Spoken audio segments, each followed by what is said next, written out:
Hello, beloved new faculty, and welcome to Naropa University.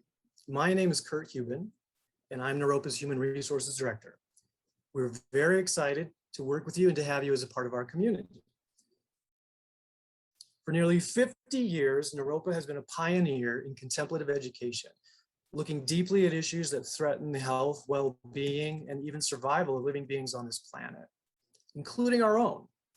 At Naropa, we're making the world a better place, and we're very glad you've joined us in this vital project. Your human resources team is here to support you as you do this indispensable work by providing pay, benefits, and consultative services in areas like employment law, recruiting and hiring, onboarding, policy design and interpretation, employee relations, and more. Our goal is to provide the highest level of service, guidance, and clarity in employment and business processes at the university. My role on the team is to provide HR leadership and guidance for the university. I also assist in policy design and interpretation, employee relations, performance management, new people initiatives, compensation administration, and other areas. For detailed information about our team and the services we offer, please visit the Human Resources page of Naropa. There, you'll also find many other resources for administrative tasks and processes, employee learning and development, forms, and other tools for your use.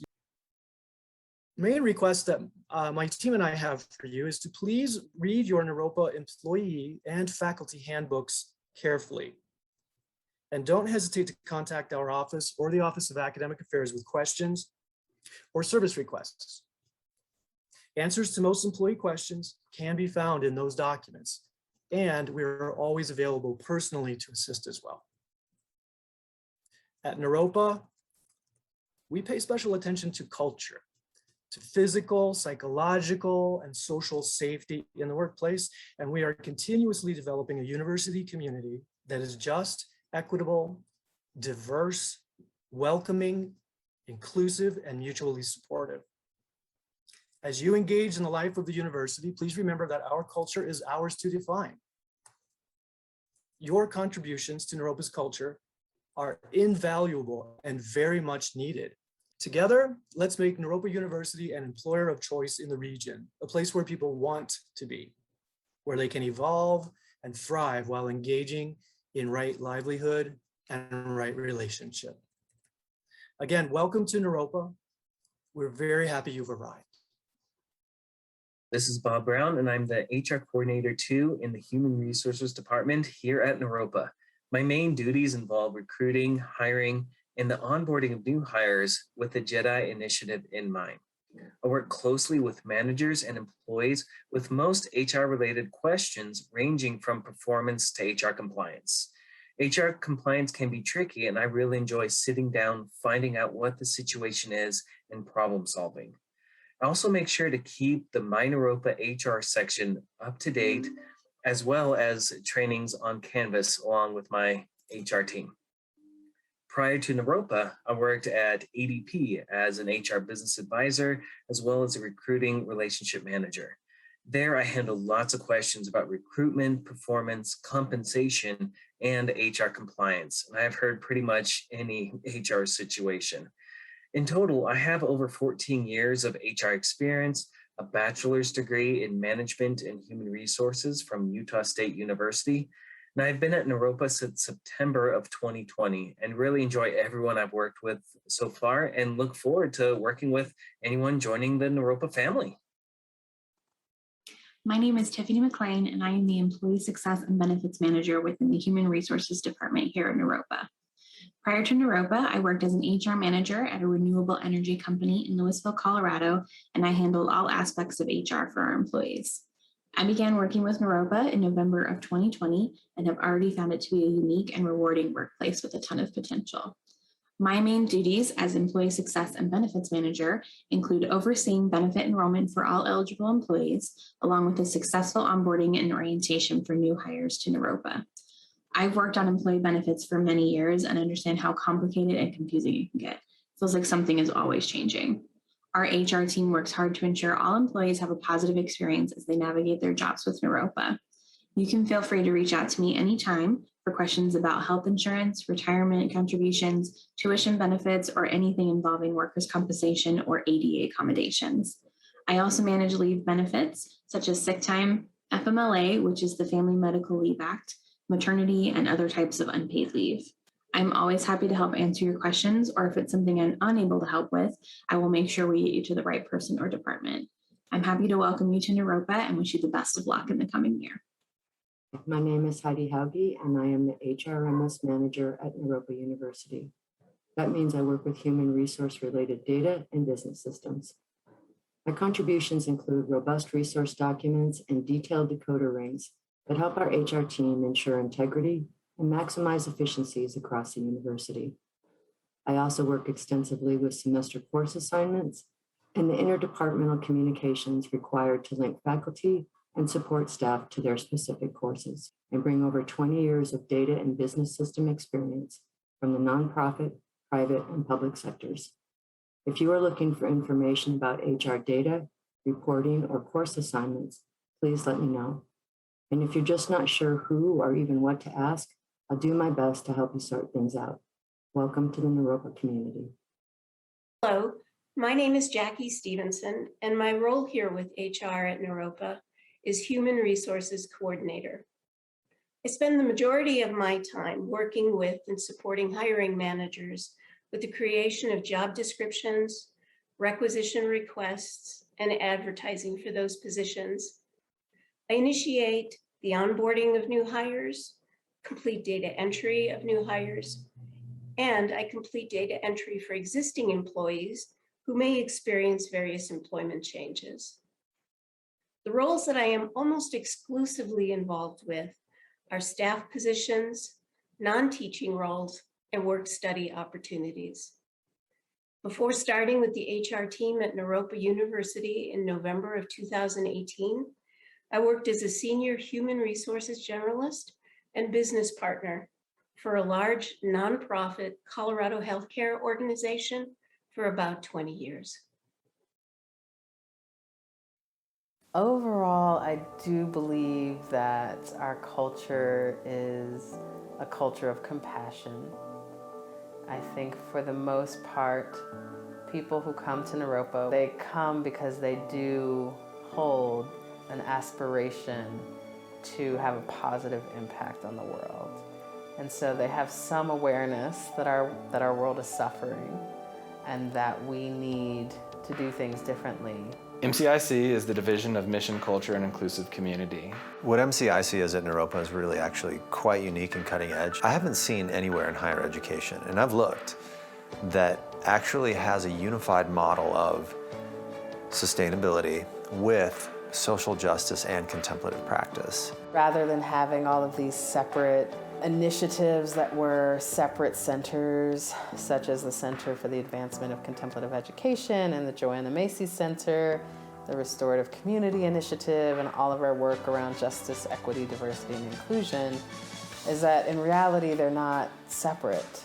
The goals and objectives of each of those are so self-reinforcing. We're really fortunate to have a model like this that allows all these different things to come, these different aspects to come together into one place. I think we're guarding kind of the antidote to a lot of what plagues, especially the United States culture, things like being able to do what you love and make a living, social justice, collaboration, conflict positivity, transformative justice, taking care of this planet, things that the world really needs, that Naropa could be the place where we learn and practice those new ways of being. I think MCIC is protecting that vision and trying to realize that vision and trying to make sure that our students get what they need to become the leaders that could champion and implement that vision out in the world. So there's something quite revolutionary and courageous in saying this is important to us and we want people to dedicate their work and their efforts to making this happen within Naropa, and then obviously with impact, hopefully, on our world. MCIC came together because of a series of events that have been going on in this country for over 400 years and culminated most recently with the death of George Floyd in the summer of 2020. The work was already started at Naropa long ago and has been really a journey over the last 7 years to get to this point where we now have a division. There's a lot of ways in which we work to champion power, equity, and justice. We do work to give each other feedback and to receive feedback and to find ways of working where everyone feels supported and recognized and celebrated for who they are. The deep integration of process, accountability, and outcomes of JEDI, Justice, Equity, Diversity, and Inclusion work. We have a JEDI 100 and a JEDI 200 course that all of our staff and faculty are taking so that they can be caught up to speed with the language of justice, equity, diversity, and inclusion. And then we have a ambassadors program where we have staff and faculty who are there to support other staff and faculty that are going through their own personal development. It's a branch of the university that's really committed to creating inclusive community, which is about this original vision of an enlightened society where every human being is coming into the fullness of their particular form of wisdom, their open-heartedness.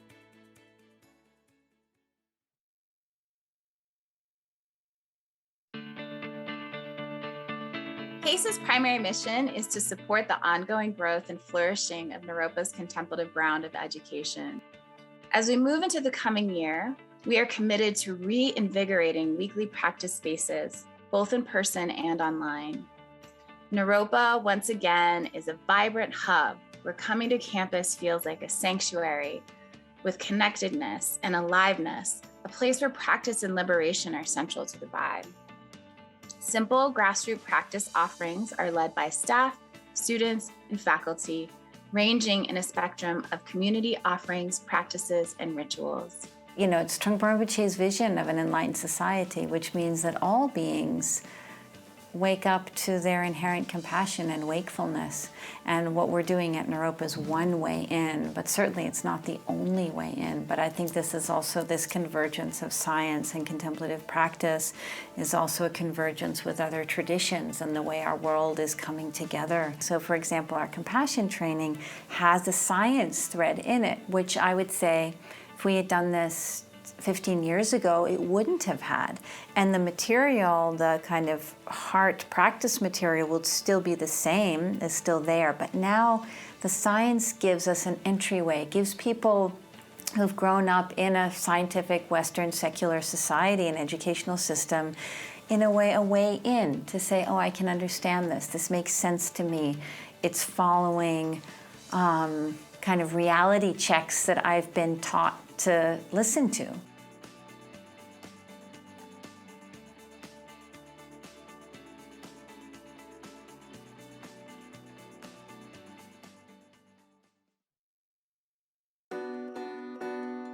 We just wanted to give you a quick update about what's to come for restorative community. When I think about what I would like you all viewing this to understand, the biggest thing is that restorative practices are not a disciplinary system. It's more of a paradigm shift into a culture that can deeply listen to people, where folks can express themselves, their heart, their dreams, their hopes, who they really are deeply. And when harm occurs, we can handle it together. And no one needs to be isolated or punished or shamed.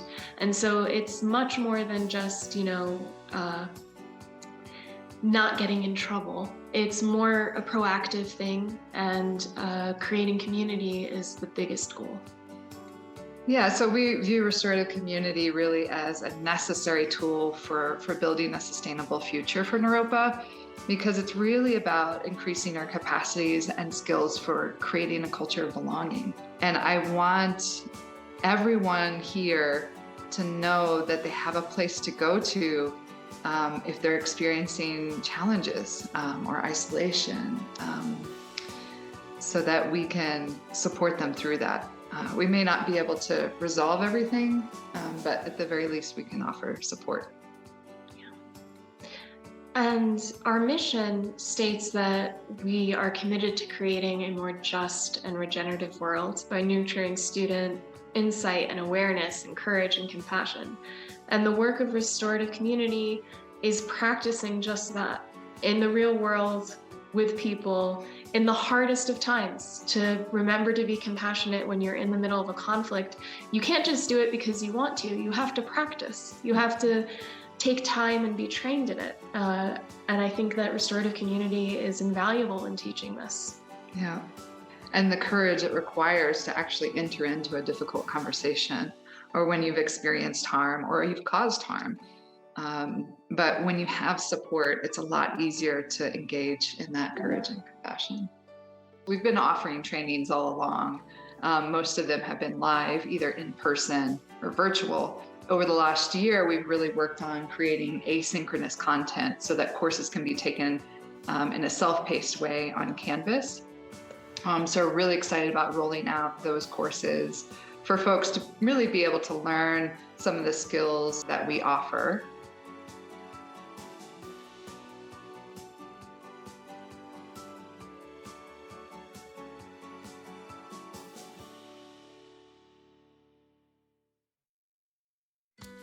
My role here is the Director of Sustainability, and I'm also the Director of the Joanna Macy Center for Resilience and Regeneration at Naropa. In order to address these multiple converging crises of climate, social inequality, systemic racism and oppression, political polarization, to address that effectively, we really need to fundamentally figure out and help address the pain and confusion of being born in a human body. One of the things that really initially attracted me to this place was how we have this ability to see one another and to see outside of ourselves and to know ourselves very well, but to do that in a way that is encompassing of really the entire planet and a worldview that is still emerging and evolving, and we're a part of the co-creating and steering the future and direction of this planet. Creating this transformative process so we can heal ourselves, our connection to ourselves, to one another, and to the biosphere, to the earth.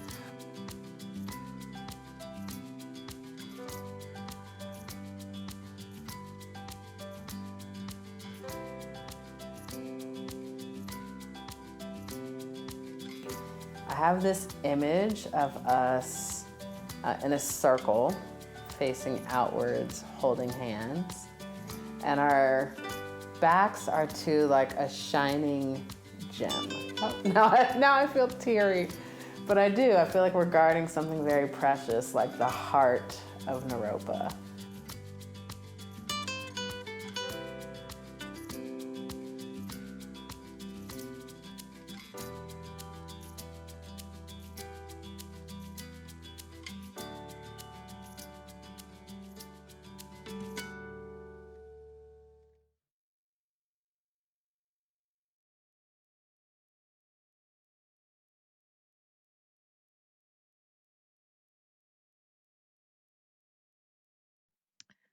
Hello and welcome.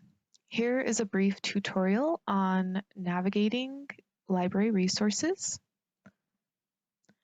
So let's start at the library homepage, and I will show you a quick shortcut to get here. If you are on my Naropa SharePoint site, you can hover above Academic Support Services and then click on Allen Ginsberg Library. Simple as that. One really great thing about starting at my Naropa also is you will need to log into my Naropa, and once you are logged into the network, there are resources on our page that you have to be logged in, so you won't have to do that again.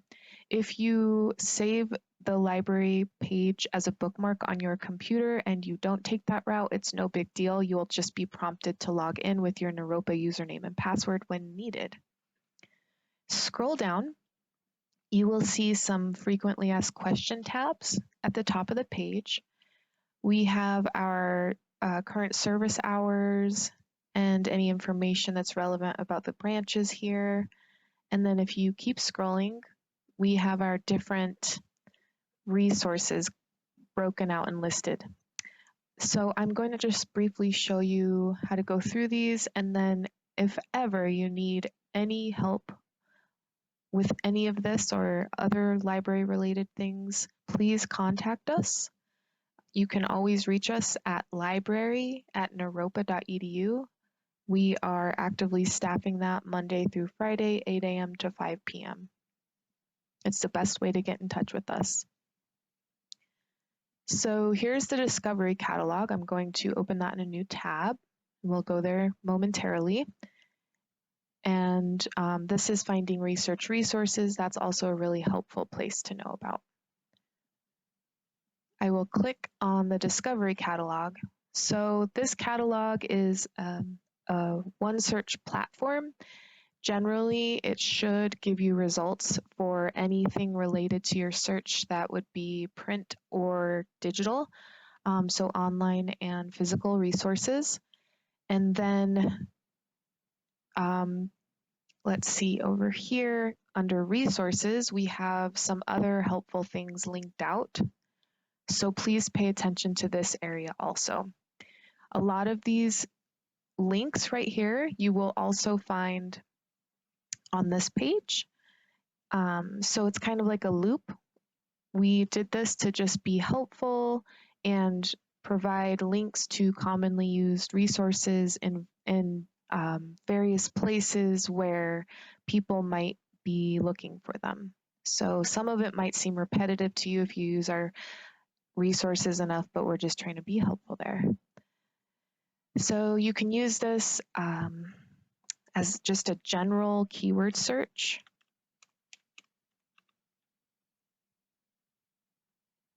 Or it prompts you, you could also look up Trungpa in the title or whatever it is you're looking for. Once you have this general search open, look over here to the left and you'll be provided with filters to make your search more relevant to you if needed. Because as you can see, with some of the searches you'll be doing, you'll get a lot of results. And to make it more manageable, these filters are provided. So just know that these are over here. And once again, let us know if you need help navigating these. But if you were looking for just print books or just ebooks, you could click on either of these. Let's click on ebook. And then there's a few different ways to access electronic materials. You can jump from the catalog here when you get results. So for example, click on this and then view ebook. So this is a point where it would prompt you to log in with your Naropa username and password if you hadn't done that yet. But since I had logged in already through my Naropa, it did not ask me to do that. And I'm just in here at the result page for this electronic book. And this is the book.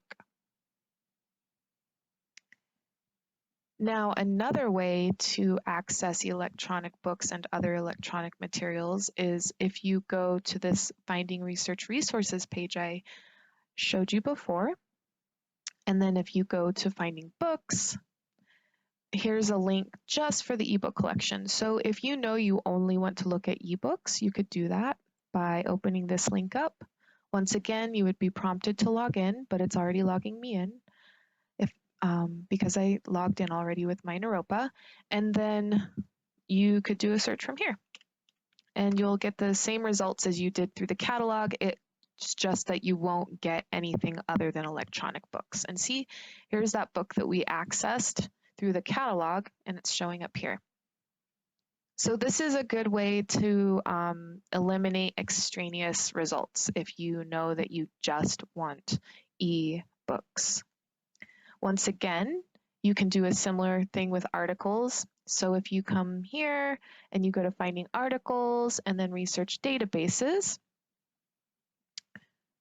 you can scroll down, you can look at the databases as they're broken out by topic or very broad subject area.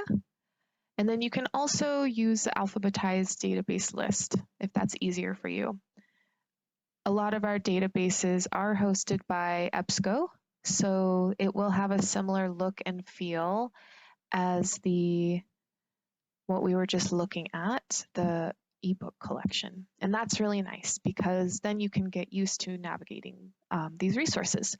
And then if you ever want, you can click here, choose databases. This gives you an idea of how many databases are hosted by EBSCO. You can add them on to your search if you want to, and then hit OK. And let's see here. Let's go back. So originally I was showing you how a lot of our links are linked out in the catalog also under resources. So just know this is here.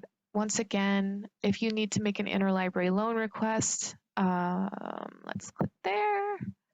You can do that from here also. So just go to the interlibrary loan page. You can learn how to do a book request or an article request. All the information is here. And then the same information lives right here. So this is what I was talking about. It might seem a little repetitive, but we know that people use their minds in different ways, and so we're offering the information in different paths that people might take. And let's see what else. So up here, if you ever request to have course reserves put on reserve for the semester, this would be where we would list them, and they would show up like this. These are past ones that we haven't deleted yet from last school year. And this is a really helpful thing to do, so please pay attention to the emails that you're sent from the library staff when it's requested that you make submissions for course reserves. Or once again, just email library@naropa.edu and we will help you get that started. But this is what one of the classes would look like. So you can see it's helpful for students because they can just come navigate to the course reserves area and then find out what they have on reserve for that class. And I'm trying to find one that has an electronic component also. So this is really nice because it's both print books and ebooks. And so it's ease of access, hopefully. That's what we're trying to do here. And then if you scroll down on that main homepage again, if you go to patron services, you can read about the different services we offer. And our web page was redesigned this past school year, so we're filling this out still. Here's student services, the library or the faculty services. I don't know where that went. It will be here by this beginning of the school year. This though is helpful. You are welcome to make a research appointment as well. We have this listed under student services, but here you can make a research appointment with a librarian if you ever need to. If you have any basic questions or you want to go more in depth around finding resources for maybe a research project or just things that you're going to offer the students. So course support, basically. And yeah, that is it, I think, for now. So please remember library@naropa.edu. And then remember that we have this homepage and we offer all of our resources here and various links. And then also we do have our resources listed out in the catalog. So if that's your primary way of navigating, you are welcome to use this as a jumping off page or a home page as well. And a lot of those resources are right here.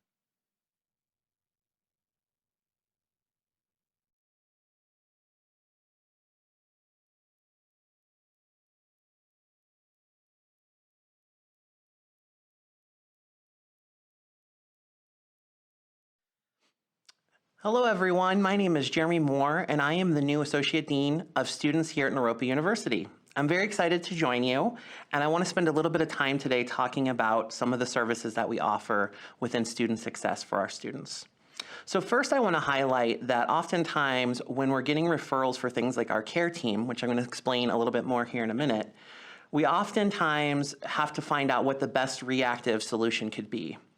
And oftentimes that means that we need to be fairly responsive in thinking through the unique needs of our students and challenges or barriers they might be facing. But what I'm here to talk to you about a little bit today is how we can also move to trying to be a little bit more proactive in our approach by making sure that we're all working together and collaborating. So collaboration is really important to the work that we do in student success and in student affairs. And for those of you who might be new to the university, or even those of you who've been around for a while, we've gone through a bit of a rebranding over the last year. So what was previously known as Student Affairs is now known as Student Success, and we now are part of a new division, the Division of Enrollment, Marketing, and Student Success. So just in case those of you who've been around for a while are like, what is student success? That hopefully will explain a little bit about what our division is.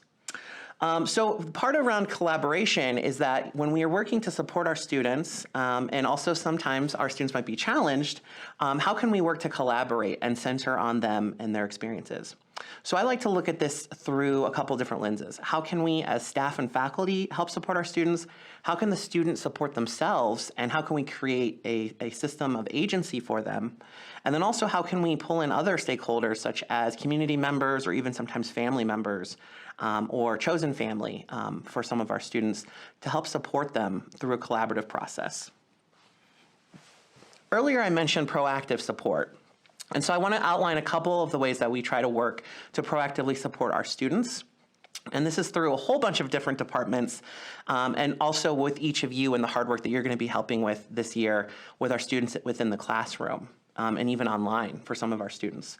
So proactive support services is going to show up in a couple different ways through student affairs or student success, academic advising, the writing center, our accessibility resources and services, counseling support, and training opportunities. And our students are not just static beings, they're dynamic beings, and there's a lot of things around their well-being that we need to work to support. And so here I have a wellness wheel, and I just wanted to talk a little bit about how here at Naropa we really work to try to support our students both in and outside the classroom in all these different dimensions. So our students are not just showing up in the classroom or with campus life opportunities, they're showing up in all of these different ways.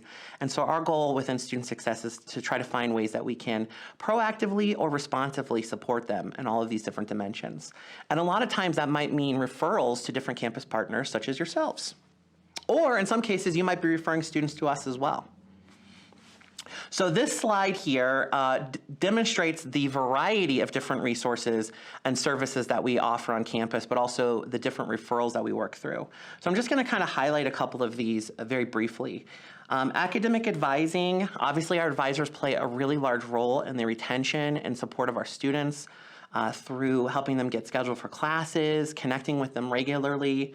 We have some new systems such as the Lucian Colleague and Advise and Recruit that is helping us better manage our student enrollment, but also to help us better advise our students through responsive communication planning and anti-melt strategies. Basically, these systems help us do our job and scale our resources so that we can be more high touch with each individual student.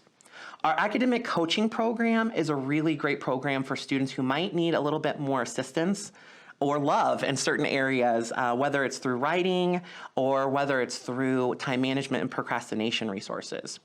So the academic coaching program is always a great referral. And then we have our writing center, our student campus life. These are the opportunities for our students to really show up and contribute to our campus in dynamic ways outside of the classroom. For those of you who might not know, we do have a food pantry available physically on campus, and we are working this year to figure out how we can scale those resources for students who might not physically be on our campus. So stay tuned for that. But the food pantry is managed through our campus life department, through Stefan Taylor. So that is a great resource for students who might be navigating food insecurity. Speaking of student groups, there's a lot of different ways for students to get involved, whether it's through SUN, which is our version of student government and student governance here at Naropa, or other groups such as Queer Naropa. We have a very robust accessibility resources area through our Office of Disability Services. And so that is a great office to connect with if you have students who might need additional accommodations. Our Student Counseling Center provides referrals and resources for students who might be navigating difficulties and challenges around their mental or emotional wellness, or just need a little bit of extra guidance on particular topics. Diversity and inclusion trainings and support are our wonderful colleagues and friends in our Mission, Culture, and Inclusive Community Division, really shepherding the important JEDI work that we have here on campus and beyond. They offer a robust set of different trainings and community gatherings throughout the year. These are just additional ways for our students to get connected. Our International Student Coordinator, Tashi, who can help work and support students who might have questions or concerns around visas or different concerns that they might have with their international status here on campus.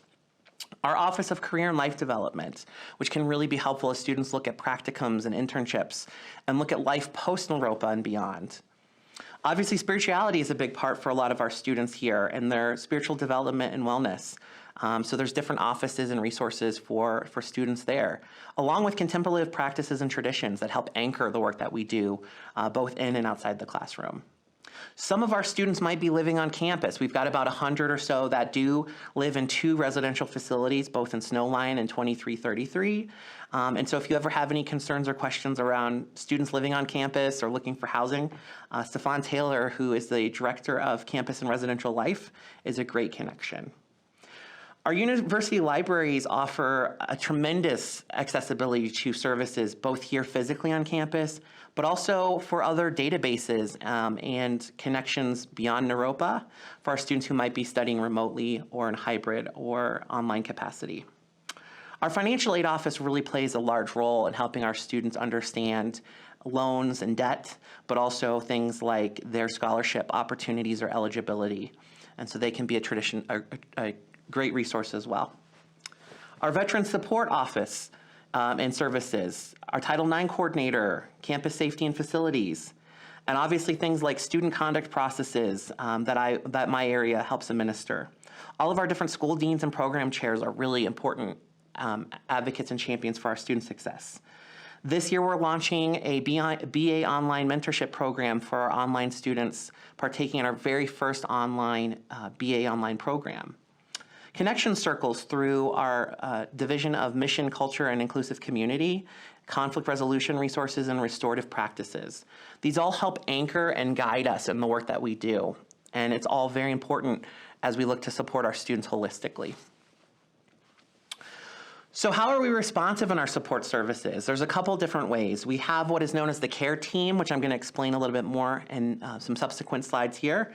Also conduct, student conduct, Title IX, and conflict resolution. So you might hear of the CARE team quite a bit. I've mentioned it already a few times myself. What is the CARE team? Essentially, the CARE team is a group of folks, and on the next slide, I'll share with you who is actually on this group. But this is a group that helps support our students to provide a safe and thriving community, and we provide outreach and response to students of concern situations. So oftentimes, we're going to be getting referrals from faculty like yourselves, fellow classmates, or sometimes even community members or parents or family members.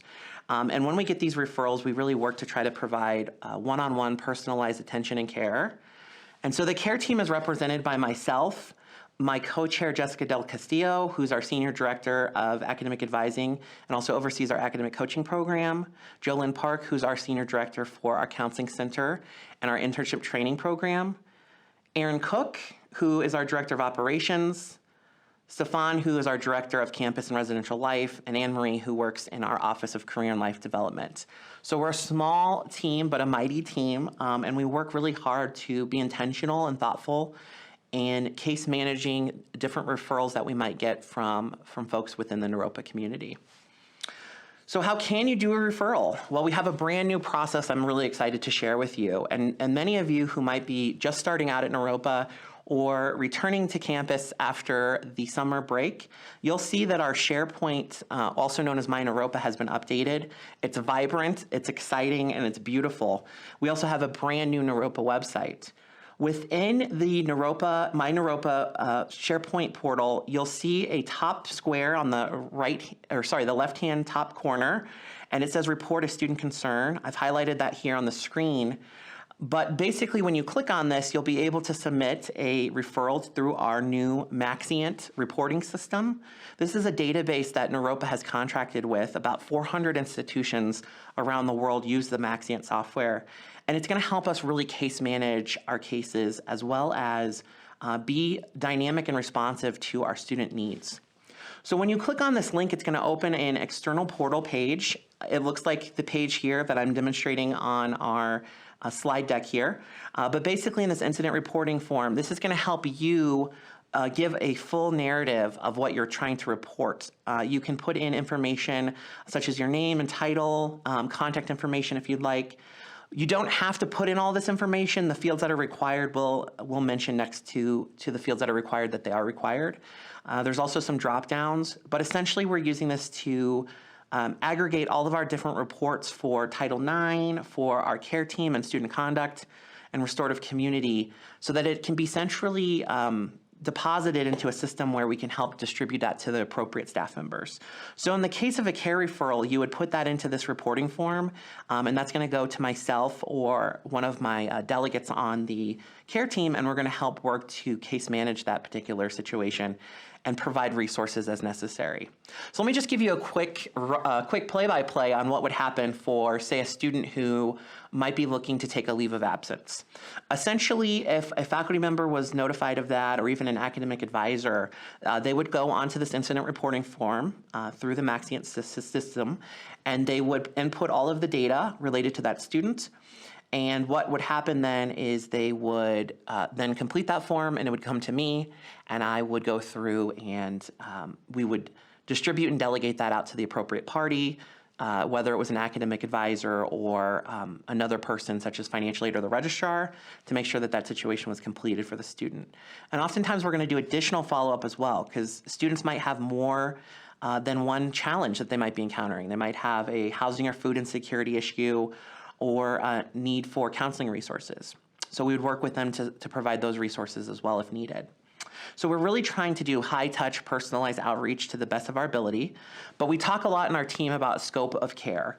So what are we able to do within our realms of influence to support students? And being a small institution, there is limitations on sometimes what we're able to provide. So we'll do our best to provide everything that we can, while also instilling a sense of agency and championing for the students' wellness and support from within, from themselves, to really make sure that they feel ownership and empowered to make changes or to work to resolve their challenge. Okay, so sometimes folks will say, well, how do I know who needs care? How do I know when to do a referral? So I have a couple things here, and this is not an exhaustive list, but just some things to really pepper folks' thoughtfulness around maybe when to do a referral. What I want to say before I get into the weeds here is that you can always do a referral and you can always consult with our team. I've got the email address for the care team at the very end of the slide deck. I'll go over that, but you can always email us at studentconcerns@naropa.edu. We're always happy to consult with you. So if you've noticed changes in a student's behavior over time, that might be a good example. A student appears withdrawn, sullen, upset, or not themselves. Maybe they've engaged in aggressive or inappropriate behaviors, whether it's in the class or on Zoom. They're repeatedly violating boundaries you've set, or they repeatedly fail to comply with requests. Or say it's a student that's really good about attending class and turning assignments in, and suddenly they've just disappeared. If that's become a pattern, we would really encourage you to reach out to us so that we can maybe try to do a check-in with them and just see where they're at. And this is going to be really important for those of you teaching hybrid or remote or online students this semester and next year, because sometimes the touch points are going to look a little different than our in-person touch points.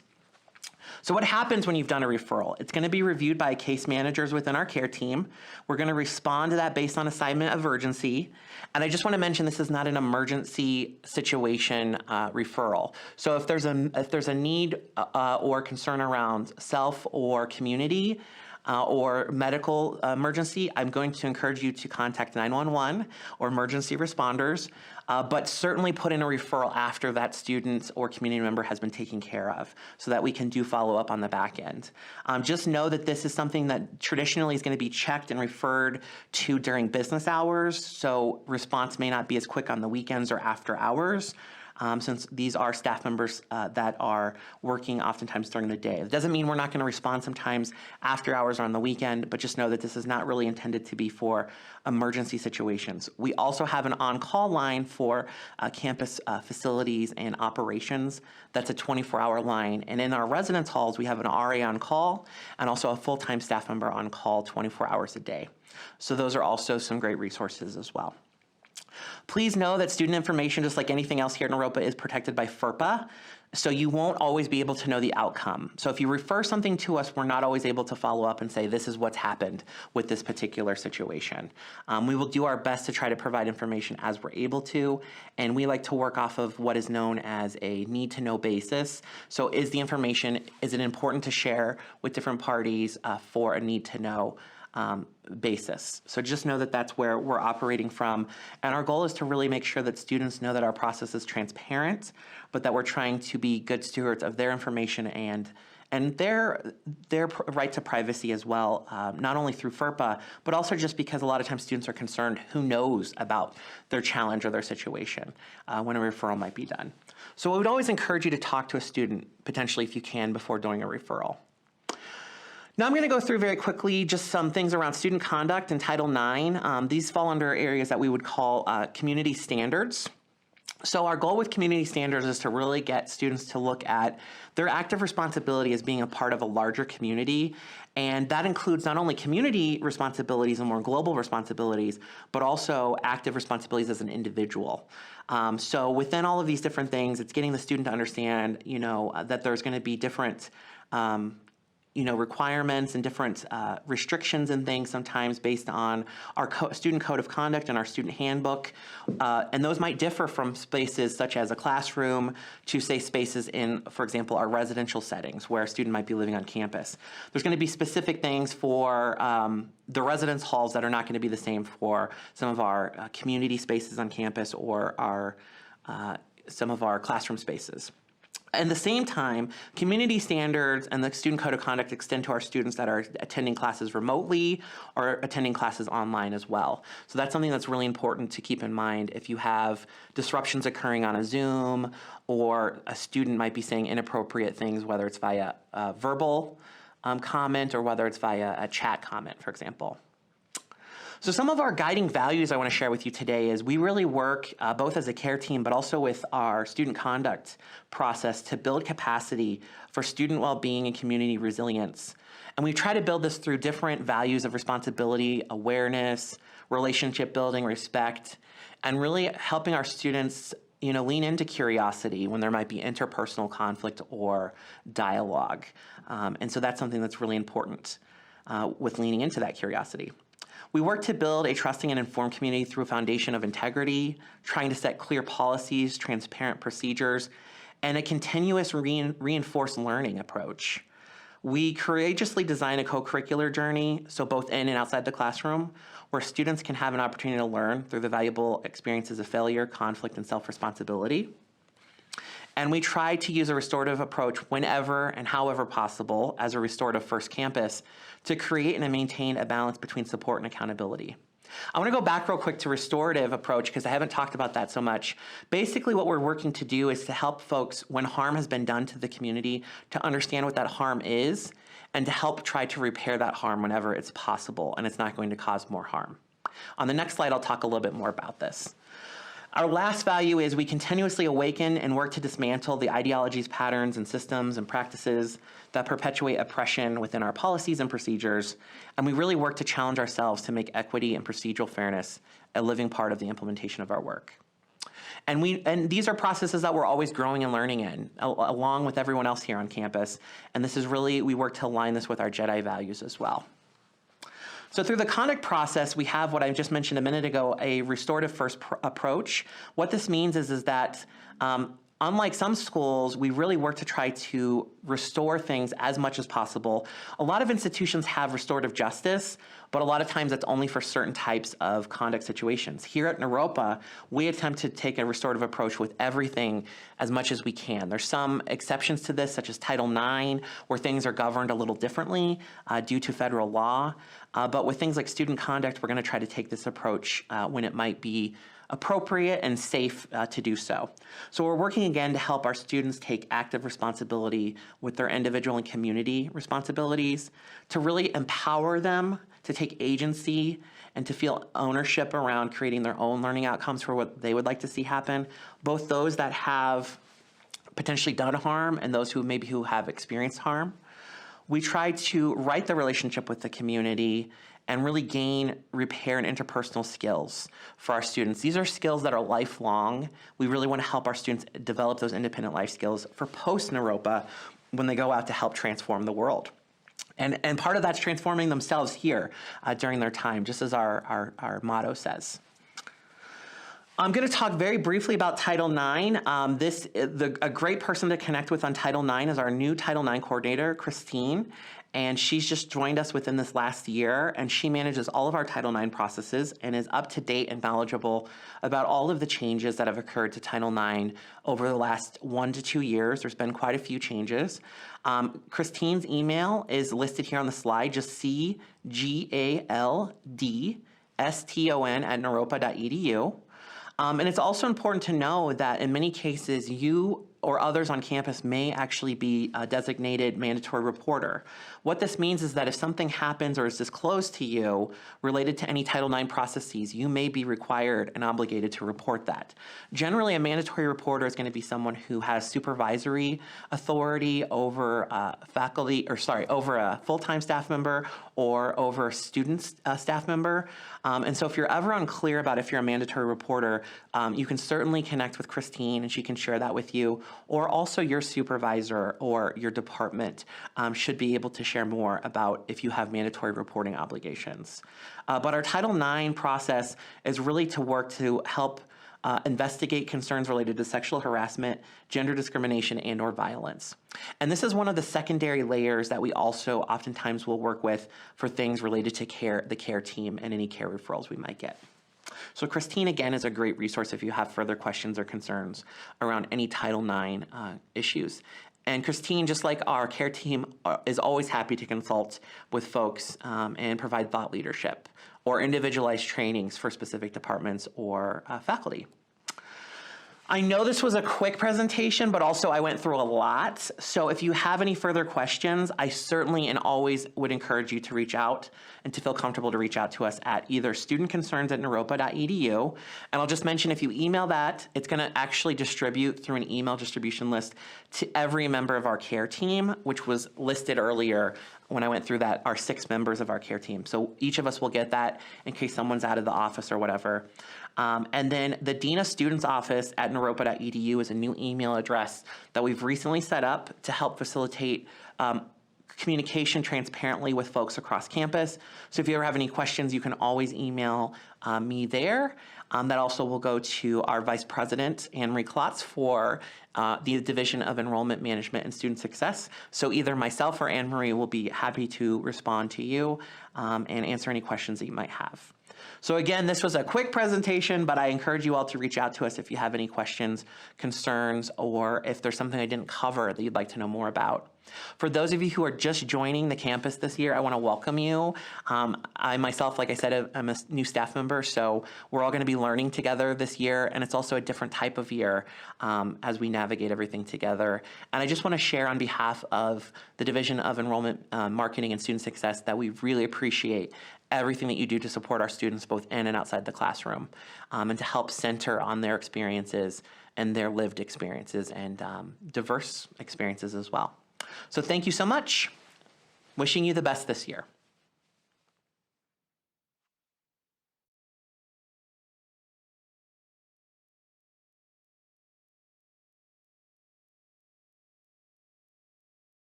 Hello, Naropa faculty. My name is Moises Hinojosa. I'm the Accessibility Resource Coordinator here at Naropa. I made this video to give you a brief introduction on myself and what I do here at the university. I've been in education in some form or another since 1992. Even though I have a master's in IT, my first love and my first calling is to be a teacher. So I'm here to support you and the students to be successful while holding them accountable. I also want to take a moment to point out on the SharePoint page where you can find resources that will help make your job a lot easier. If you look at the My Naropa page, the very second link after My Naropa says Student Links. Underneath that it says Student Success, and the first available link is called Accessibility. When you click on Accessibility, it takes you to my portion of SharePoint, and the very first thing you see is Resources for Faculty. There's a short 15-minute video. It's an excellent resource for you to support the students and to be in compliance with ADA law. The specific details on accommodations starts at 1 minute and 28 seconds if you're in a real hurry. These 4 accommodations that are mentioned are the most common ones. This obviously cannot be an exhaustive video because that would take over an hour and a half of training. But this video is very helpful. I'm going to show you a short portion of it. If I click on either the link or the mini player right here, expand the window, and I'm going to just forward it to 1 minute and 28 seconds, or 26 actually, just so you can see what this video will contain and see if it's relevant for you. The most common accommodations that are described in this video are e-text, which stands for electronic text, flexibility in attendance, flexibility in assignment deadlines or in exams, and extra time. It can be either 1.5 times of extra time or 2 times extra time. So that would equate to 150% time or 200% time. If you go to this menu and you ask yourself, or you say to yourself, my student has accommodations that are not listed here, then by all means reach out to my email, which is available on this same website that we were exploring on SharePoint, or call me, leave me a voicemail, and I'll get back to you, or schedule a Teams call, whatever is more convenient for you. I'm here as a resource to support you and the students by holding the students accountable.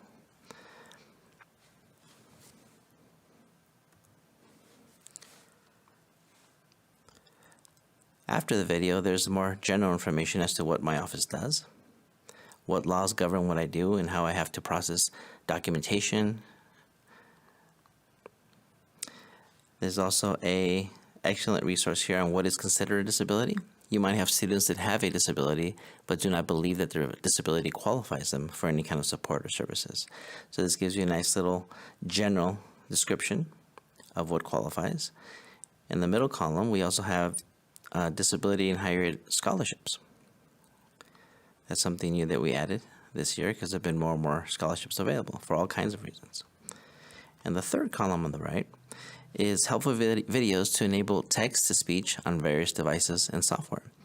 Several of your students will not have visible disabilities. They may have something like dyslexia or traumatic brain injury that affects their ability to be on the screen or to focus or to decipher the written word.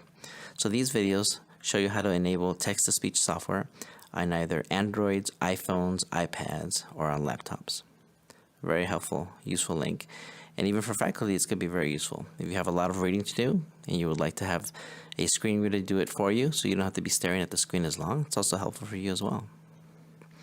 And again, if you have any questions, even if the accommodations that I mentioned on the video aren't covered in your situation and your student needs help with those 4 accommodations, but you still need extra support and help, please feel free to reach out to me. My email is on this website, but I'll give it to you again here in this short video. mhinojosa@naropa.edu. I look forward to working with you.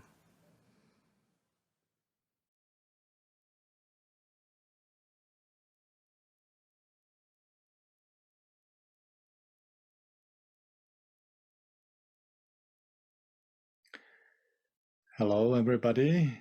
This is instruction from Distance Learning Office. I'm Jirka Hladiš, Director of Online Curriculum Development. And we will be primarily talking about Canvas, the learning management system you will use for teaching your courses here at Naropa, whether they are residential or hybrid or online in any modality. But I will also touch base on a few other points in the beginning, beyond Canvas. So it all starts with you signing the contract with Naropa so that you will teach in the following semester or year. then the signature here triggers a series of events which include you getting a message from Naropa IT, I guess, with your Naropa email address and user ID and password. Once you have that, then you should definitely go to this page here, naropa.sharepoint.com, which is my Naropa. And this is your entryway or portal to all internal things Naropa, which I will not go through here, but I will just mention perhaps one, which is email. So you will get your Naropa email address from the portal, from my Naropa, for example. And you can also go in this left-hand side upper corner to the app launcher for other applications from Office 365 suite. And one of those many apps is called OneDrive.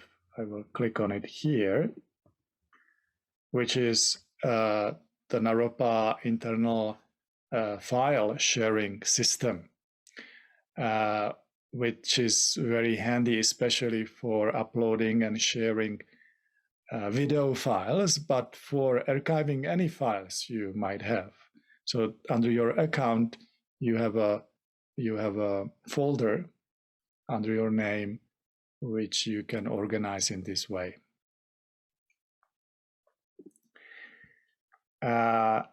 Then secondly, before we go to Canvas instruction, you should be receiving a separate email from Naropa IT. The Naropa IT email is helpdesk, one word, @naropa.edu. So from this email or from their director, you should receive the invitation to log in into your Zoom account, Naropa Zoom account. So you will use Zoom for real-time teaching, if necessary, a video conferencing system, and you will use Canvas for asynchronous support for your Naropa teaching. So Zoom and Canvas are two separate entities. They support each other. Zoom is for real-time teaching, and Canvas is for asynchronous instructional support for your teaching. So once you receive such an email with the information on how to access your Naropa Zoom account, then you can go to this page, which is naropa.zoom.us. naropa.zoom.us. And then you click on sign in. And again, through the single sign-on, using the same user ID and password, you get to your Zoom account, which you can go to your profile and you can set it up as needed. We will not go through that here. And use it for real-time teaching instruction, video teaching instruction, perhaps in connection with the OWL technology in your classroom, perhaps. And then lastly, and most importantly for us today here, from my Naropa, once again, naropa.sharepoint.com, you can also access your Canvas class system. So if you click on Canvas, you come to your dashboard in Canvas.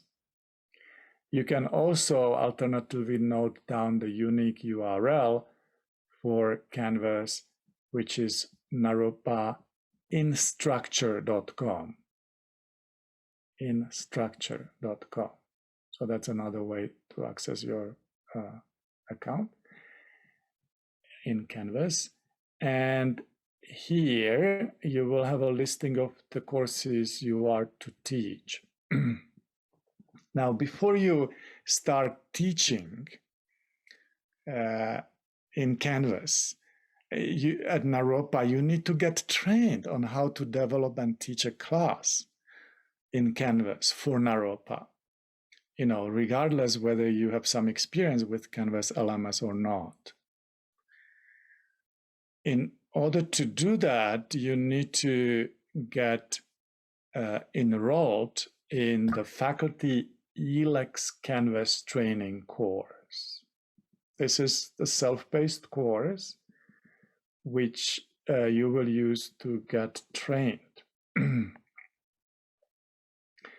Now, your faculty contract should have a URL on how to self-enroll yourself in the faculty ELEX Canvas training course. If you miss this link and you don't know how to access faculty ELEX Canvas training course, then you should email to me.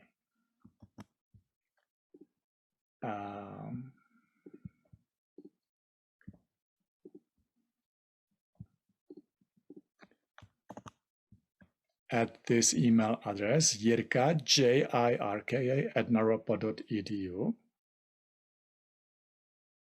Jirka @naropa.edu.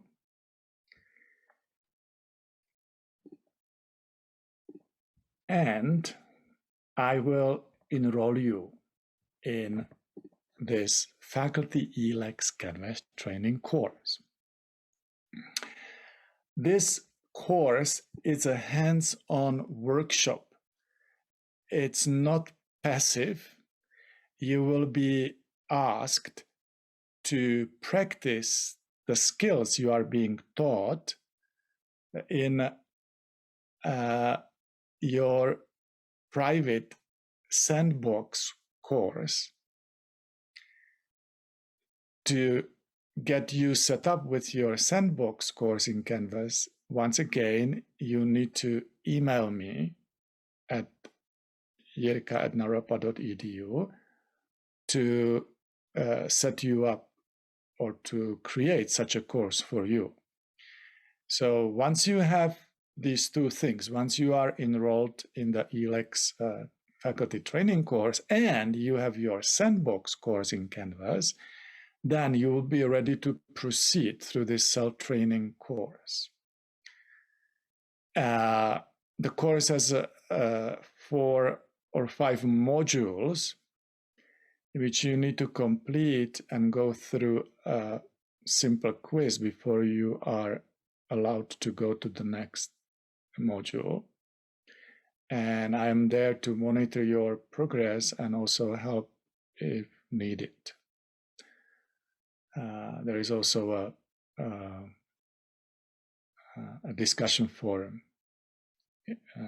if needed. It should take you about 15 to 20 hours if you are new to Canvas to complete.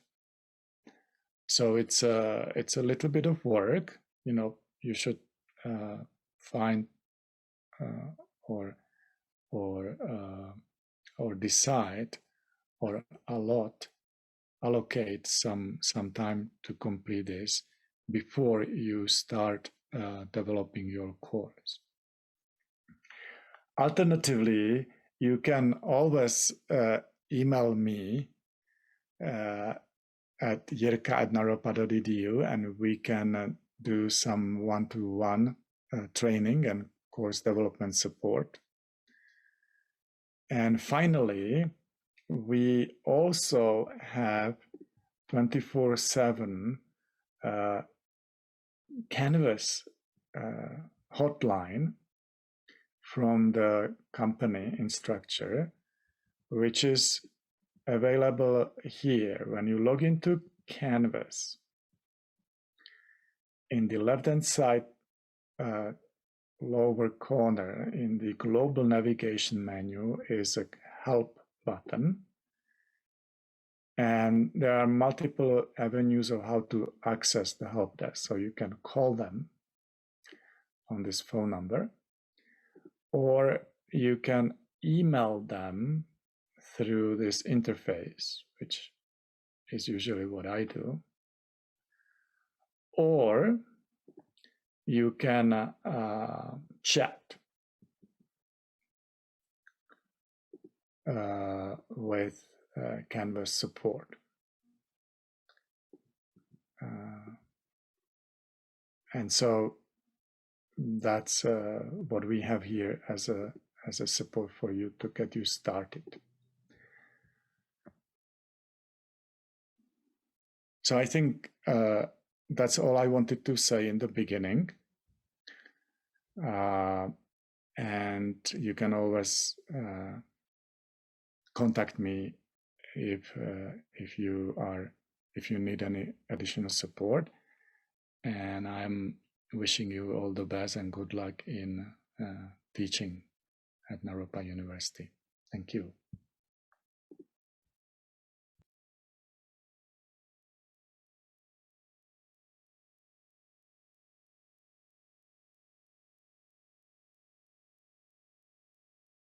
Hi, I'm Jane Bunin. I'm going to talk to you about the Adjunct Faculty Partners at Naropa University. The partners are here for all adjunct faculty whenever you need help. We're a formal part of faculty governance structures. And in addition to helping adjuncts negotiate the maze of Naropa, we're here to represent your concerns and interest formally to Caldron, the Senate, and to academic affairs. This is substantive. Naropa could treat us just like contract hires, the way adjuncts at most universities are treated, but we are brought into the actual governance structure. There is a partner for most programs in schools. We want to make sure you know who the partner who represents you is. And even if you're not assigned a specific partner, there will be a partner to represent you that is not a partner in your program. So expect to hear from your partner early in the semester. Here's a list of partners for the coming academic year. I am the coordinator, Jane Bunin. I teach in environmental studies. Brigitte Mars teaches in BA psychology. Jackie Ashley and Patty Chinas teach in the Graduate School of Counseling Psychology. Doug Dupler teaches in core and environmental. Jordan Hill has taught in peace studies and core and transpersonal counseling psychology. And Kabu Young teaches in School of the Arts.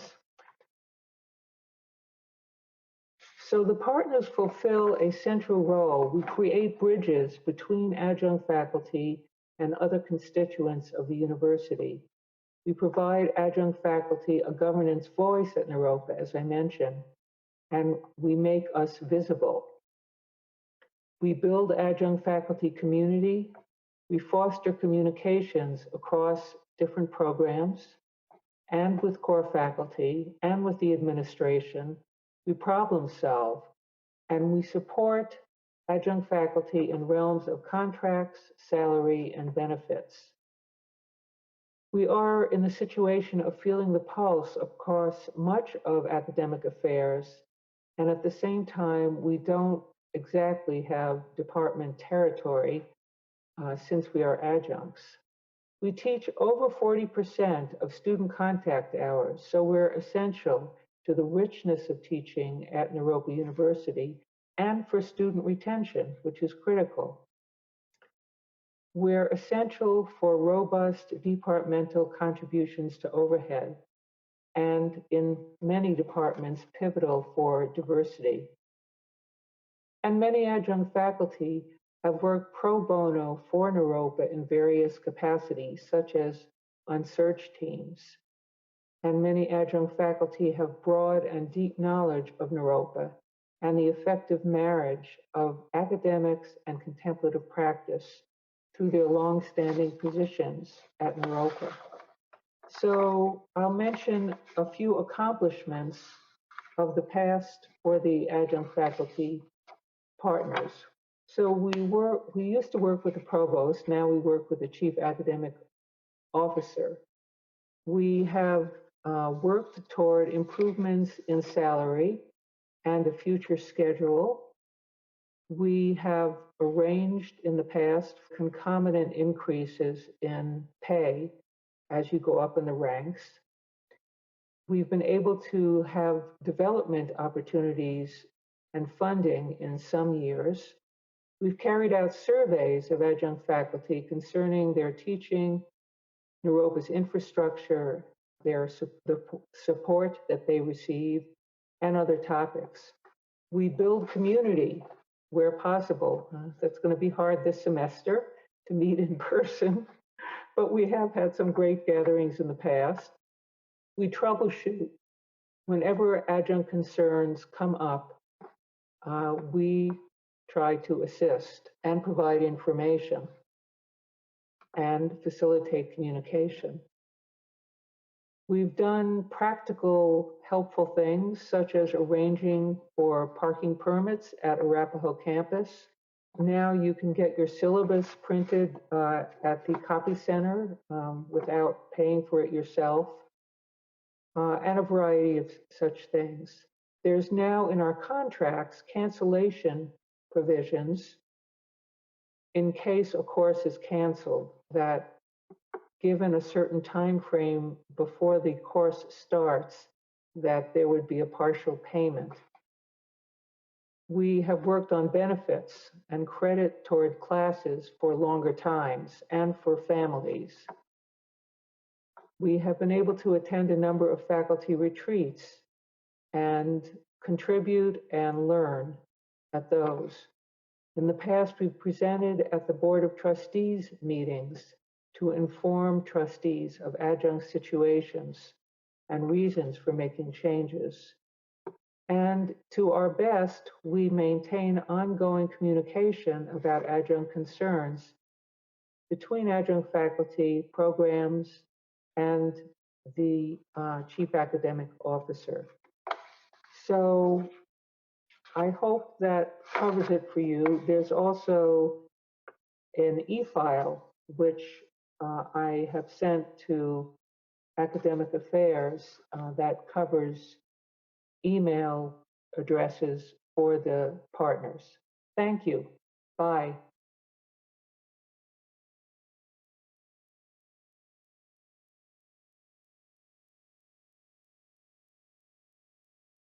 Welcome everyone to this segment on fostering sustainable and regenerative community. For your new faculty orientation, my name is Michael Bauer. I'm the Director of Sustainability at Naropa University.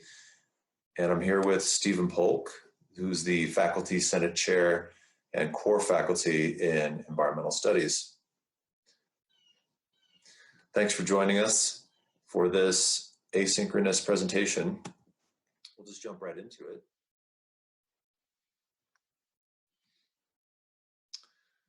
A little bit of contact information. My email address, mbauer, and Stephen similarly, S. Polk. And we're looking forward to getting to know each and every one of you as closely as possible on your journeys as new faculty here at Naropa University. I started in January of 2018. I had a little bit of background at Naropa through some of the activist work I did in the 2000s with students at Naropa. And then, Stephen, you've been here a bit longer, I believe. Yeah, I started in the fall of 2016. I actually was born and raised in the Denver metro area. I currently live in Denver. And in the Environmental Studies department, I primarily teach permaculture, which is a approach to not only landscape design, but human settlements generally that increases human health and also health for the planet. We'll be walking you through some of the living laboratories that we have at Naropa and, how we might integrate curriculum across different programs, different departments, fields, and areas of expertise. So really looking forward to that. Does taking the permaculture courses offer, can you get a basic permaculture certification through your courses? Yeah, so there are 2 courses that you must complete in order to earn your certificate. The first is the Intro to Permaculture, and then the second course is Permaculture Design. And after completing these 2 courses, you will earn a permaculture design certificate. Well, thanks, Stephen. Since Stephen brought up being from Denver and being a Colorado native, I'm from Indiana. And I grew up in Illinois and I moved to Colorado in '96. Moving on to what we're going to talk about today, sustainability is more of a buzzword now probably than it has been in the past 20 years. And it's typically one of the classical approaches is this business model. It was brought about by some economists in the World Economic Forum in the UN, where instead of focusing singularly on the financial bottom line, they brought to bear this idea of, well, actually what we're trying to do is improve life for society and the environment as well as the economy. And at the intersection of those 3 is sustainability. That's the sustainable development or business sustainability model. Our model, and you can also think of it as sort of 3 concentric circles where, and this isn't necessarily our philosophy, but a lot of thinkers in sustainability think in terms of the economy being held by society and everything being held by the ecology, which is the source of all of our life. The way we think about it at Naropa is similarly the ecology holding all life and supporting everything that we do, and then the society being our container as a community. But the way that I build the architecture for the Office for Sustainability at Naropa is by rooting everything in personal or purpose sustainability, in humanity. Without my bias is that we could have a perfect zero-sum system of waste and energy and emissions.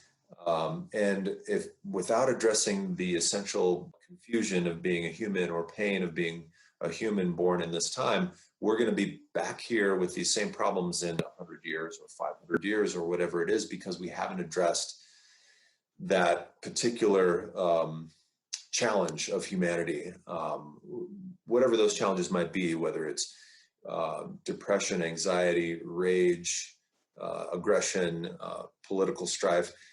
It starts with cultivating at Naropa, particularly our capacity is cultivating awareness and compassion for the self, and then expanding that circle of awareness and compassion and love to others in our immediate surroundings, and maybe even to folks we've never even met before.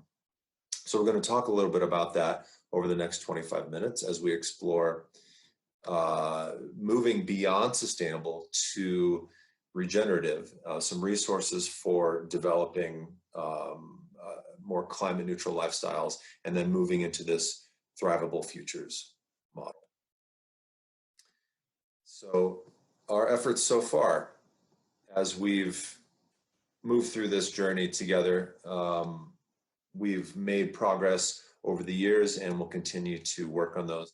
The idea for this, the triple bottom line, they call it, of economy, ecology, and society, is integrating these necessarily overlapping domains that more and more we're finding more and more evidence that the reality of it is that they're actually not very distinct at all.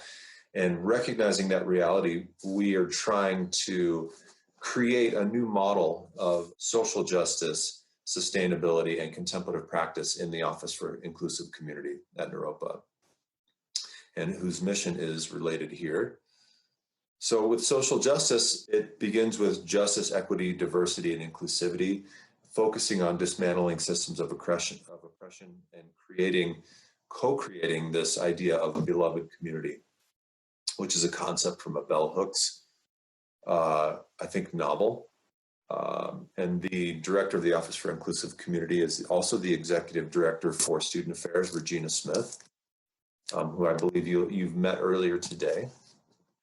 One of the ways that we introduce this concept to students is different experiential practices. One of them is this identity wheel, where you locate your social identity along this continuum of different areas and identify your social location using this tool, which is extremely helpful in locating where we are similar as humans, but also different in our country and in our culture. Sustainability it used to be called a pillar of Naropa, now we call them curricular commitments. The students in this office actually came about from student agitation. In 2014 and 15, students were camped out on the green in protest of demonstrating the systemic racism and oppression that they had identified at Naropa. And some very radical and necessary changes came about because of that, including the Office for Inclusive Community. From that, students identified the success of that movement and agitated for a similar commitment to sustainability. So they asked for a full-time director, which I was fortunate enough to be awarded in 2017 and started in 2018. And then a core sustainability course, along with the core diversity and equity courses and contemplative practice or contemplative education courses. So we view it as a laboratory for radical innovation and practical action based on actuating the goals of the Climate Action Plan that was completed in 2013 to get us to carbon neutral as an enterprise by 2040. And this commitment then includes 100% renewable energy. We don't generate 100% renewable energy, but we commit to that by purchasing renewable energy certificates and offsets to support our renewable energy goals. We divested completely from fossil fuels in 2013 in our investment portfolio. We've been a zero waste campus since 2000, and we've got solar panels installed on the print shop and on the student pavilion, and soon to be on the Nalanda campus. As mentioned, this office was created in 2018, and we've integrated sustainability into the core learning curriculum for the undergraduates core experience in the fall of 2019. And we're committed to creating 100% carbon neutral buildings and activities by 2040, as I mentioned, measuring and inventorying our greenhouse gas emissions from all of our activities each year, which is one of my responsibilities, and then addressing and creating an action plan or a path towards climate neutrality based on those trends every year. So the Office for Sustainability exists to provide an inspired, purpose-driven community co-designing a regenerative future. That's the Office for Sustainability. Moving to contemplative practice, which is the third piece of the Office for Inclusive Community, based on mindfulness meditation, the Four Noble Truths of Tibetan Buddhism, and this concept of basic goodness in humanity. The contemplative practices that we offer at Naropa are varied. It's an ecumenical university, not necessarily Buddhist, although it is Buddhist inspired and founded by a Buddhist practitioner from Tibet, Chogyam Trungpa Rinpoche. So this model of the contemplative tree of contemplative practices sort of gives a visual of what might be offered from yoga and dance to Tai Chi, and of course, sitting and walking meditation. There's meditation halls throughout the campuses. So the overarching model for the sustainability practices are integrating this unified model of healing society, healing oneself, and then healing the life-giving systems that support all life on Earth. That is social justice, self-investigation, and ecological consciousness. And at the intersection of those three, we might develop this new concept that we could call deep resilience or regenerative community. Regenerative meaning moving beyond sustainable, because the question is, it begs the question, sustainability does, of what are we sustaining? Could we actually move beyond that to regenerate what's been degraded, our degraded social ties and communities? So some resources to get you there. We've got sustainability every day, meaning zero waste stations throughout the campuses, outside of every classroom and outside in the common areas. So you can separate your compostable organic materials from your recyclable plastic, paper, aluminum, and steel, and of course the landfill materials that can't be recycled or composted. The first step in those is always reduce and refuse. Refusing single-use plastics and reducing our consumption are the most efficient, least cost ways to eliminate unnecessary waste. Not always possible. We provide mindful transportation alternatives. Right now, the Naropa Bike Shack, which is our community student-led and student-run alternative transportation resource, where you can come to build a bike and keep it for yourself. Right now, that's on pause because of the pandemic. We can't have any in-person interactions at close range, but we can still work with you to provide repairs, light repairs for your bike so you can get around town. In a city that's one of the most bike-friendly cities in the country, if you'd like to ride your bike more, but you just need an adjustment on some things, you can email me or email naropacycles@naropa.edu. But that resource is available, and there's also work study positions available for students who want to work. If you don't have a bike and don't want to own a bike, but you still want to get from A to B mindfully, low carbon, we have a student and faculty and staff B-Cycle membership, meaning it's a bike sharing program where you can check bikes out of a dock and get unlimited 60-minute rides throughout Boulder. So you can download the app or look on your computer or look on a paper map of where the docks are located. And they're numerous and they're all over the place. There's one at Paramita. There's one at the Arapahoe campus. There's not one at Nalanda currently, but in the sort of more dense downtown area, you can get around by B-Cycle. Of course, your bus pass that's provided through your RTD, you can take those anywhere around Boulder, Broomfield, Denver, and out to the airport. And it also includes light rail and the train to the airport as well. We also actually have a car share, if you do need to drive, a car share program where we get a discounted car share membership, and there's cars parked at the Arapahoe and Paramita campuses. Working with the City of Boulder on their community engagement initiative to create a new climate action plan called Climate Mobilization Action Plan. That's pivoted since towards racial justice, diversity, and equity, and of course, COVID-19. There's opportunities there to engage with the city, to land some of these activities in your curricula, like we're doing with the core sustainability class and in other classes.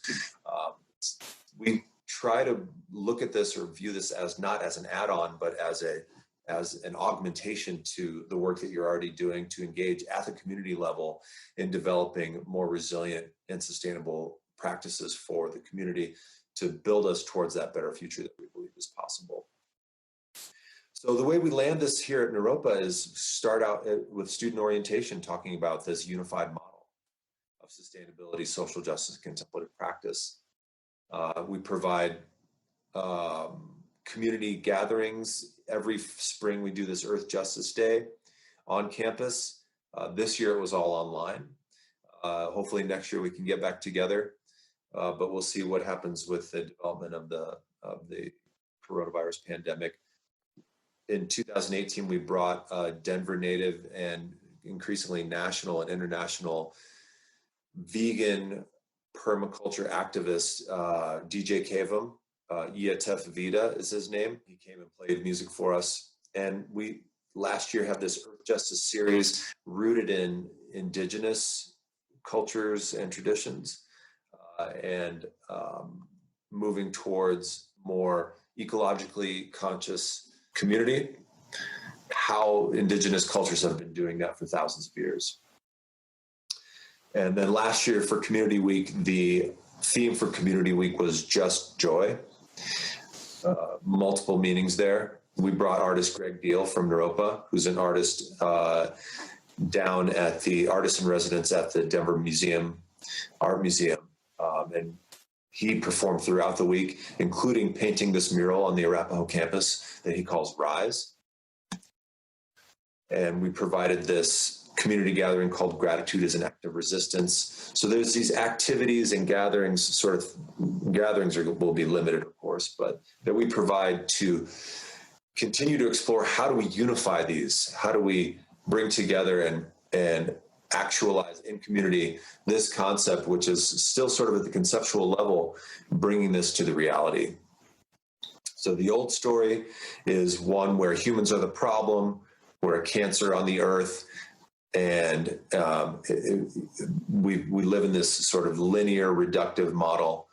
The new story is moving beyond sustainable to regenerative, from reductive to synthesis, and from oppression to liberation. That new story is what we need because we're stuck in this old story that's decadent, and we need a new narrative to help guide us into the future. So it's a new way of being, and that way of being is going to be continued here with passing the mic to you, Stephen, for Thrivable Futures. Great. Thank you for that, Michael. Thank you for all the work that you're doing. And I think Naropa is on the cutting edge of becoming a sustainable, truly sustainable and regenerative campus, in large part to your work. So thank you for that. Thank you for the presentation.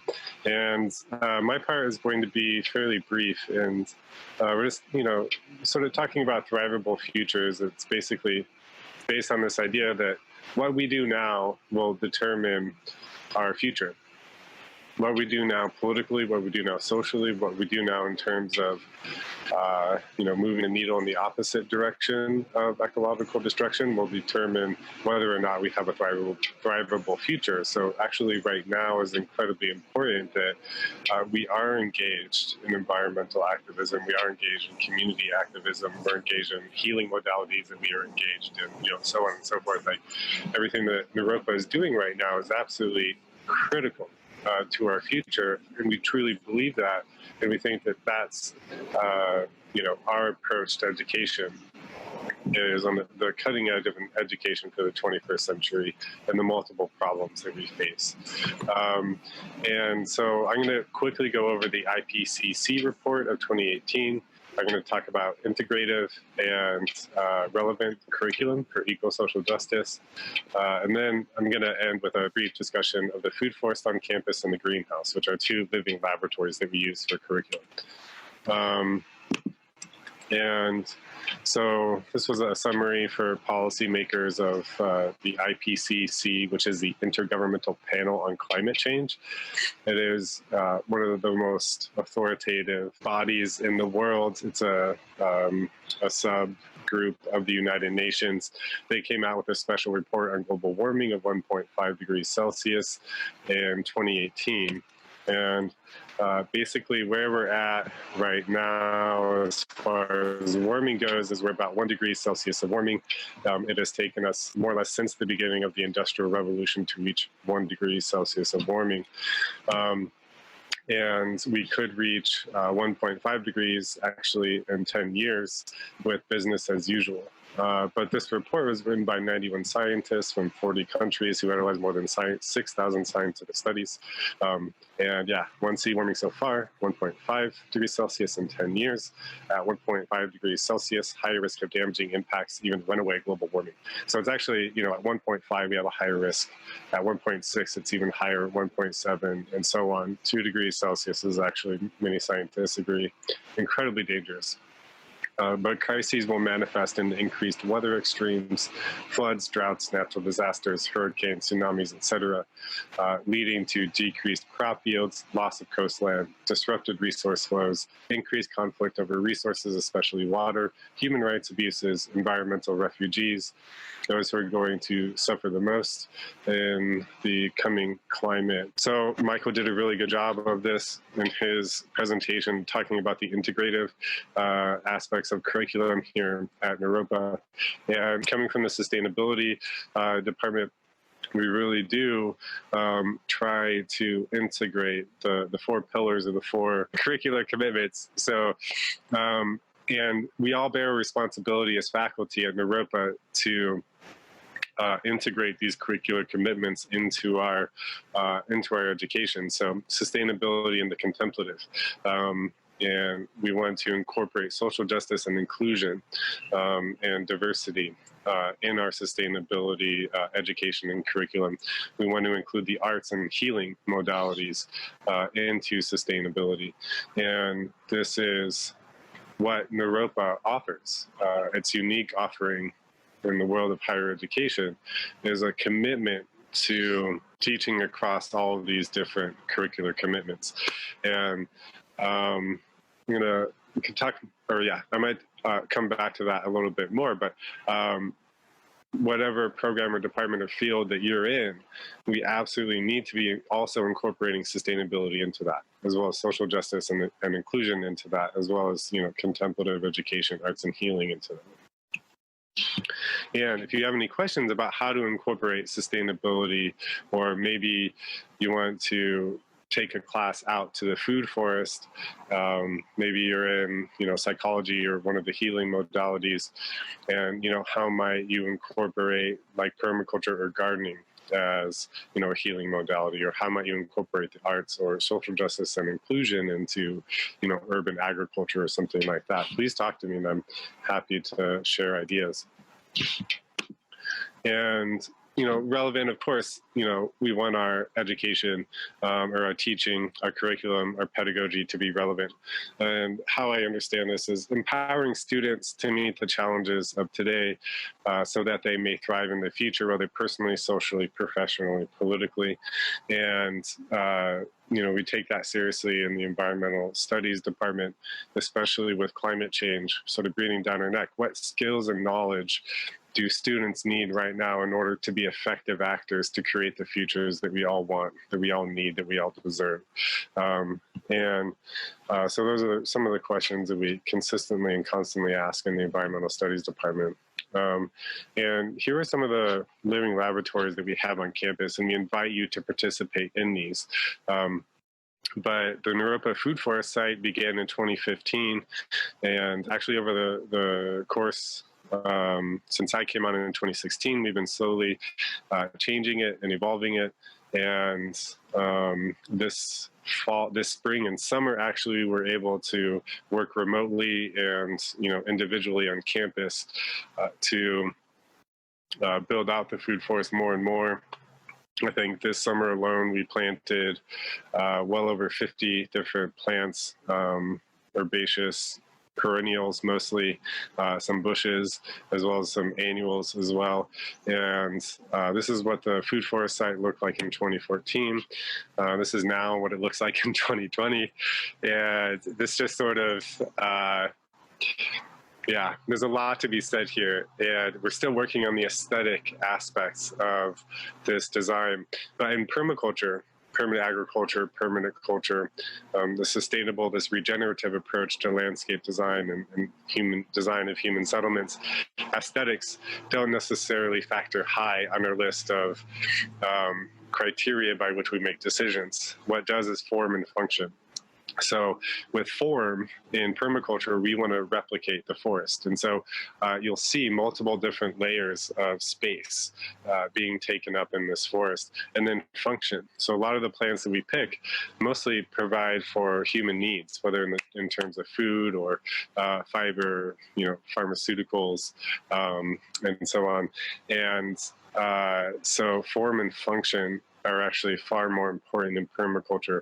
At the same time, we are working to increase the aesthetic appeal of the food forest because it is a public-facing institution. But there are multiple ways to get involved. We hope to be coming out with a statement on how people can interact with these commons responsibly and in a way that everyone can still enjoy it. So it's basically like, you know, how do you interact with the commons, you know, in general in life? And so we're working on that policy, and we'll be sending that out. But again, if you want to bring your class to the food forest, if you want to bring your class to the greenhouse, this picture is actually from a few years ago. If you go into the greenhouse now, it is far more dense as far as biomass goes, but it is another living laboratory that you have access to as a faculty, as an instructor here at Naropa. And that is about it on my end. Thank you. That was great, Stephen. Thank you for a really comprehensive and insightful approach to what we're trying to do over here. And I would just echo what Stephen said. I'm available to talk about sustainability across the curriculum and our approach to it and sort of the tools that we've developed so far, and encourage you to explore the living laboratories that Stephen has outlined here. We're in the process of planning the design for a memorial garden as part of a network of pocket gardens around the campuses that are coming, the memorial for a student who passed away in May. And that's in the just elementary stages right now, and maybe creating a partnership with CU to build a greenhouse on some CU property just adjacent to Naropa property. But really, we're both available and open to answer questions about what sustainability is and sort of how it's more than just maybe like renewable energy and compostable forks and things like that. It's a way of thinking about life and thinking about how we move through our relationships with one another and with ourselves and with the earth. So I look forward to meeting you, hopefully in person at some point soon, but maybe it'll have to be on the phone or on Zoom for now, unfortunately. I guess I would just welcome you to Naropa, and thanks for joining us today.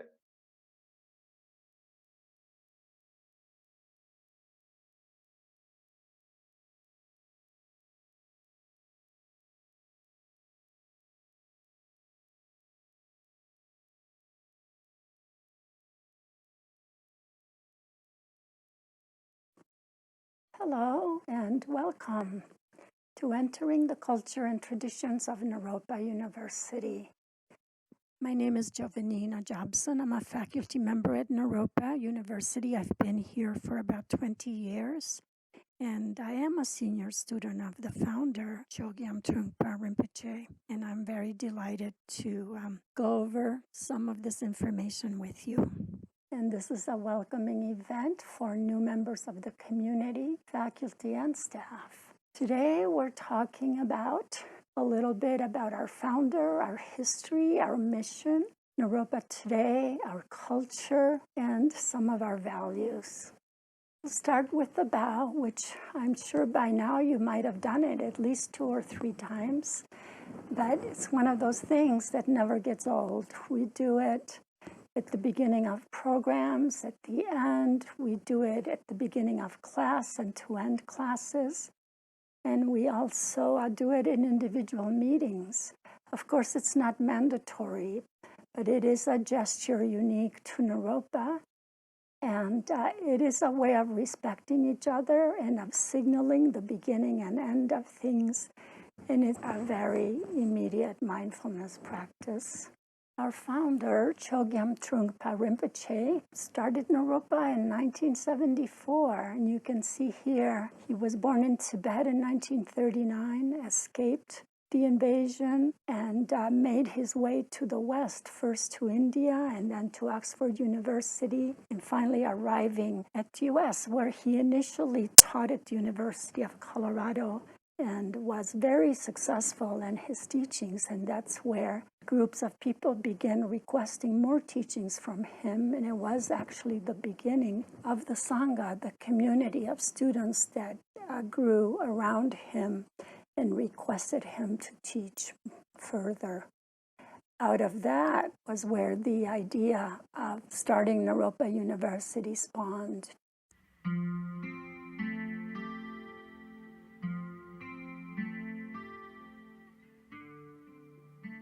What we knew in the founder, in Trungpa Rinpoche, was somebody who was spontaneous all the time, unpredictable all the time. And therefore, what Naropa is today, when it's at its best, I think, is that it's unpredictable, it's spontaneous, it's creative. And that's very much tying the place to its roots. It's not some hidebound connection to sort of musty tradition in some way, which I think from time to time people have felt that really is more the way to stay connected, is to sort of keep pretty firmly looking to the way it was. And that's not something, and especially at a place like Naropa, where of all places, the students are never going to let the place sort of be the way it was. And I think that really is as much a connection to our founding energy as anything else.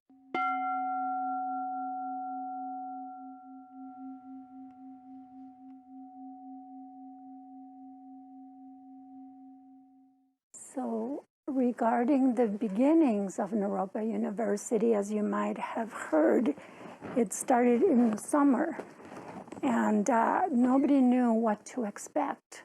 Almost like 2,000 people showed up here in Boulder, Colorado, and created Naropa. Like, this group was a very eclectic group of people composed of scholars, scientists, poets, dancers, musicians, people really interested in the evolution of consciousness in their own spiritual path and expressing their passion. So it was quite a wonderful, amazing group of people, inspired by Trungpa Rinpoche and his lectures on a daily basis, as well as Ram Dass, who taught alternatingly with Trungpa Rinpoche, and between the two of them created quite a dynamic situation that was just ripe for exploration, collaboration, and out of that developed this view and this inspiration for Naropa and its emergence from that point. And I believe that we have very much kept that kind of spirit as the foundation and guidance for Naropa University. So Naropa was established in 1974 and accredited in 1986. Naropa was named after a very famous Indian Mahapandita, or very learned person. He was a scholar and abbot of Nalanda University. Nalanda University existed for over 1,000 years in India, and it was a center of learning and renown throughout that part of the world. But the story goes, one day he was just sitting reading a text, and an old hag or deformed woman came up to him and asked him what he was doing. And he said that he was reading. And she asked him, well, do you understand the words? And he said, of course I understand the words. And she was happy to hear that. And then she asked, and do you understand the meaning? And he said, yes, I understand the meaning. And at that point, she started to beat him on the head with a stick and being very angry. And he asked, why are you doing this? Why are you so angry? And she said, because you don't understand the meaning. And so he asked, well, how do I understand the meaning? At that point, he realized that a lot had to do with his arrogance, with his confidence in the knowledge and learning that he had forgotten to really walk the talk, so to speak. And so he asked the hag for guidance, and she said, well, you should go find a teacher and you should go look for Talopa. Talopa was also a very renowned Siddha and enlightened person. And so Naropa begins on his journey. He leaves the university, leaves his position and teaching, and embarks on a journey to find Talopa. Of course, this is easier said than done. It took him many years. And as the story goes, he was put under many trials and tribulations, which he failed pretty much all of the time until the very end, and unable to find his teacher because through his arrogance and blindness, he kept missing him all the time.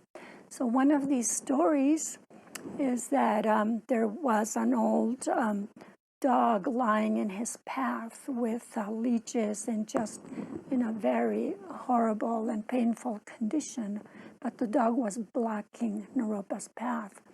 And as he's approaching the dog, he just kicks the dog out of the way and keeps going. And at that point, Naropa realizes what he did as Talopa appears in the form of the dog and says, that dog was me. And so completely humiliated and humbled, Naropa has to continue on his journey. So, the point of this is very much that learning has to be embodied and it has to be accepted in a humble and sincere way. Book learning, intellectual knowledge is only part of the journey. And that's why Naropa, our university, was named Naropa, because of our commitment to teaching in that way that trains the whole person, heart, body, and mind. Next is the Naropa seal, and this is a symbol that we have on all our stationery, our pins that our students get when they graduate, and our banners. And it was designed by our founder, and it means Prajna Garbha, Sanskrit word, which means womb of wisdom, or the place where wisdom is nurtured. A Naropa education, reflecting the interplay of discipline and delight, prepares its graduates both to meet the world as it is and to change it for the better. Naropa today is a private, nonprofit, non-sectarian liberal arts institution dedicated to advancing contemplative education. We have many undergrad and graduate programs, as you can see.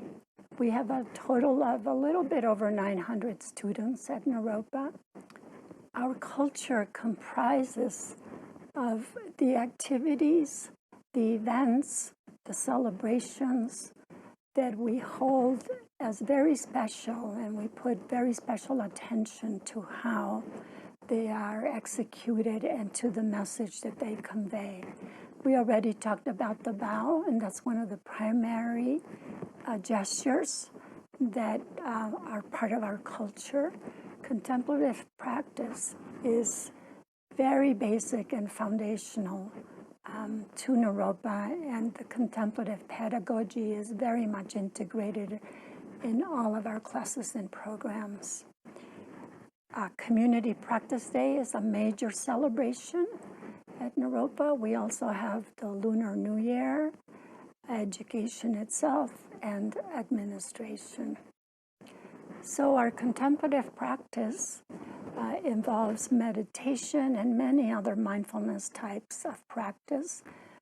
All of them promote self-reflection, explore personal challenges, and deepen trust in our own inherent wisdom. And we have such a variety of practices that students and faculty and staff can choose from. There's always innovation. Every semester there's something new and creative that is offered. Practice Day is a wonderful event, very unique to Naropa. It's one day each semester where we suspend classes and we close the daily business of the university for the entire community to engage in a contemplative practice. And that involves meditation practices, also other practices from all kinds of different traditions, such as Hinduism, Sufism, some also pagan practices, as well as martial arts and visual arts and so on. And movement and dance also are very important. Another unique celebration to Naropa is the Lunar New Year celebration. And this was instituted by our founder to begin celebrating the lunar calendar, which is acknowledged in many, many countries of the world. And because we're a unique blend and meeting of East and West, this celebration is a way of reconnecting with some of our roots and bringing in our own diversity, enthusiasm, and creativity to celebrate a day such as this. Contemplative education. The point is not to abandon scholarship, but to ground it, to personalize it, and to balance it with the fundamentals of mind training, especially the practice of sitting meditation, so that inner development and outer knowledge go hand in hand. A balanced education cultivates abilities beyond the verbal and conceptual to include matters of heart, character, creativity, and self-knowledge. And this is a quote by Judy Leaf. one of our first presidents, and this very much expresses our mission and the view of contemplative education very well. So we have many methodologies for teaching contemplative education, and we have many explanations of what contemplative education means and is, and it definitely is not a limited view at all. We can't just put it in a little box and define it. But here are some of the concepts and objectives that we work with in terms of how education works. It enables the learner to tap into a wellspring of knowledge about the nature of mind and self. That's a very important aspect that is often overlooked by traditional Western liberal universities. Contemplative administration. Naropa is a contemplative workplace.